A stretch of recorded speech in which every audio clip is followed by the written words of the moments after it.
Order! Order! You are an incorrigible delinquent at times. Behave yourself, man! These criminals came prepared for war. The words of the former chief of the US Capitol Police today as he appeared at the first US Senate hearing into the attack on the Capitol building in Washington, D.C. last month.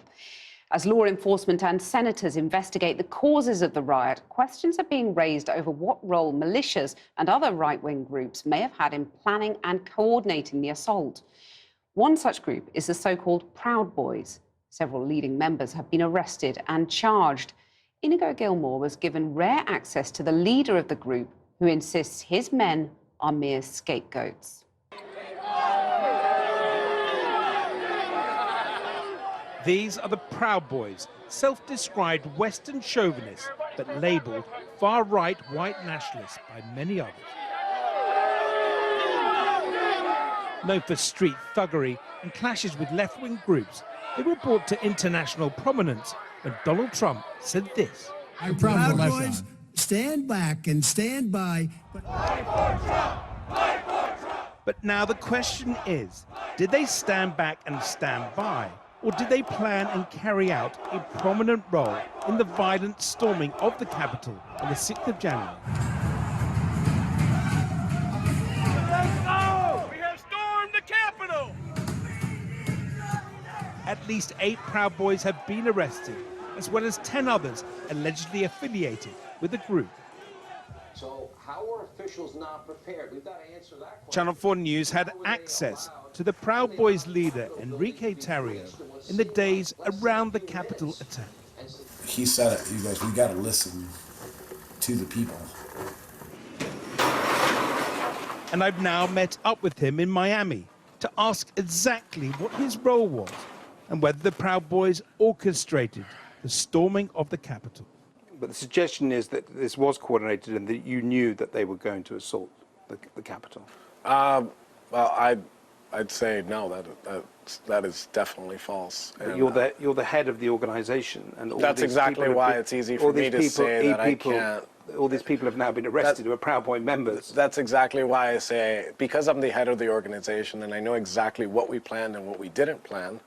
That's exactly why it's so easy for me to say that and we did not coordinate to assault the Capitol.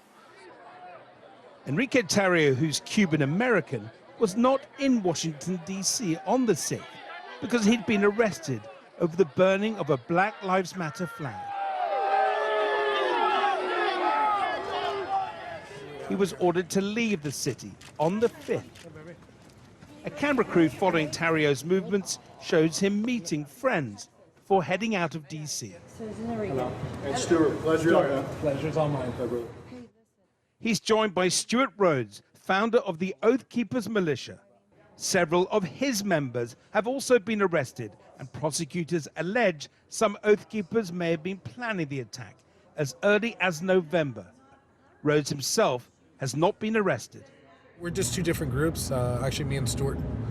I guess we don't get along, but I guess for like situations like this where there is a need to unite regardless of our differences, we're fighting the same fight, and I think that's what's important.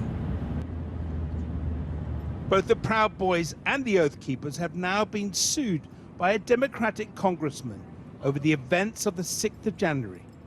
But Tarrio denies they worked together. Well, I don't consider him an enemy. I didn't consider him an enemy before. We just had our differences. But we normally don't work with other groups. It's just not. Did you and Stuart talk about the protest the next day? No. The Proud Boys are rushing the Capitol! Prosecutors scouring hours of video have picked out several Proud Boy members at key moments on the 6th. The FBI is investigating possible coordination with other groups. This man, identified as Proud Boy Dominic Pezzola, is seen smashing a window with a police shield, assisting the first wave of rioters to enter the Capitol building. The man in military garb, baseball bat in hand, has been identified as Robert Giswine, apparently linked to a militia known as the 3%ers. Giswine is not a Proud Boy, but he's seen with them earlier in the day as they gathered by the Capitol. Prosecutors say he talked to another Proud Boy leader, Ethan Nordine. He's known as Rufio, and he's seen leading the Proud Boys as they move towards the capital. USA! USA! Alongside Nordine is another key Proud Boys organizer, Joe Biggs, who's kitted out with a walkie-talkie. Later, both men appear inside the Capitol building. All four men face multiple charges for their alleged role in the insurrection. My members did trespass into the Capitol in Pizzola. In Pizzola's case, he did break a window, and he's paying the price for breaking a window. And that was the key moment that people went inside the Capitol. That's one of the moments and we did not coordinate with Pizzola. That's more than trespassing, isn't it? It was a riot going on. People died. The place was there was a lot of violence. A lot of police officers were attacked. Okay, did my man hold up? Well, we're talking about the Proud Boys here. We're talking about like the general. If you're going to blame, here's the thing: if you're going to start blaming people that were there for other occurrences that happened there, then by all means arrest everybody for murder. Don't the Proud Boys have blood on their hands as well? Yeah. No, Proud Boys don't have blood on their hands, because in order to have blood on your hands, you have to have blood on your hands, and they didn't.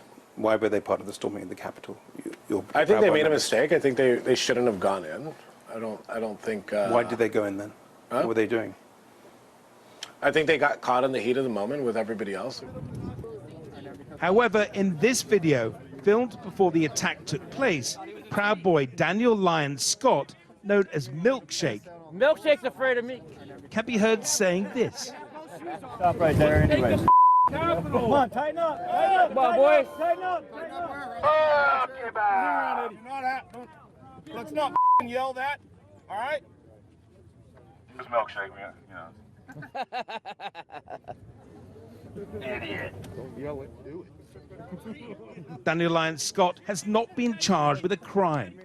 One of the Proud Boy members, who they call Milkshake, was heard on tape, which is being filmed by another Proud Boy, Eddie Block, saying, "We're going to take the Capitol," and they're going, "Shh." No, they're not going, "Shh." They said, "Shut up.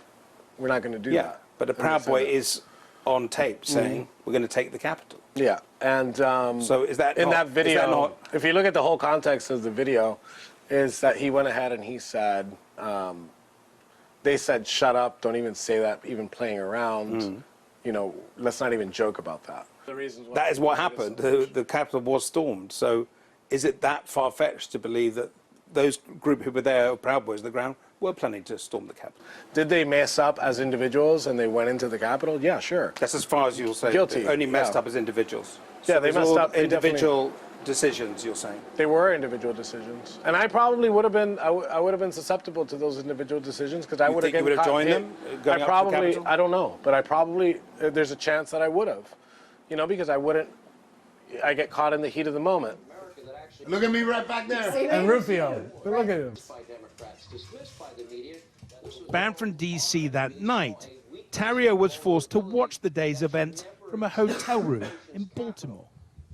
If the Biden administration does not reach out to these people in one way or another, what you're seeing on the screen right now is what you're going to see for the next 4 years. Like, imagine this thing happens in, like, Richmond, Virginia, with guns. Somewhere that's open carry. And they're like, "F you, we're not leaving here until we get what we want." What's going to happen? What's the next step? You know, are we going to de-escalate? Are, like, Trump supporters just going to go, "Okay, good run"? You're not. You're not, because it's not about the president anymore. This movement has transcended Trump.